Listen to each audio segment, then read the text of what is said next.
these trilobites are mineralised copies of the original animals. They're stony. For example, we can see where this one's been cracked right from the rock. There's no way any original trilobite material could survive over 500 million years. Time and an active Earth destroy fossils all the time. So, recent fossils are more commonly found than ancient fossils. Things which had hard parts are more commonly fossilised than those which had soft parts. And organisms which lived in water make more fossils than those which lived on land. So, in other words, not all life in the past had an equal chance of becoming fossilised.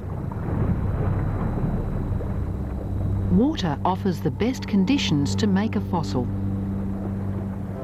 Why? Because water carries the sediment and dissolved minerals, which are the ingredients of rocks like these. These are sedimentary rocks. Sedimentary rocks can be built on land, from sand dunes, for example, but the most common ones are formed under the sea or in lakes and rivers. Not surprisingly, most fossils are formed on the bottom of the sea. Of course, to find marine fossils on dry land like this, something must have happened to raise the rocks or lower the sea, or both. Sometimes the whole rock may be made of fossils. This whole cliff is the remains of an ancient coral reef.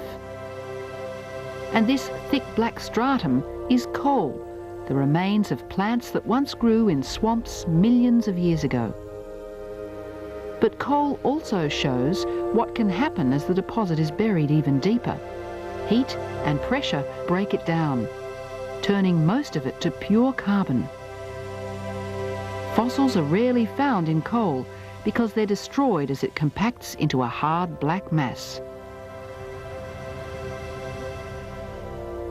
But even when fossils are abundant, building a picture of their world isn't easy.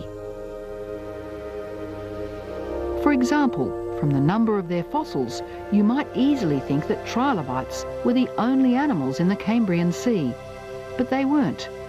If we look closer, there are clues to their environment.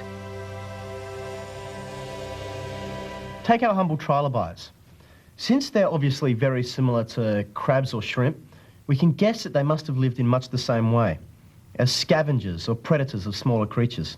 They grew by molting their shell. Many had highly developed compound eyes on their upper side, and we know from insects which have similar eyes, this would have made them extremely sensitive to movement. Also, we found trilobites rolled into a ball with their spines sticking out.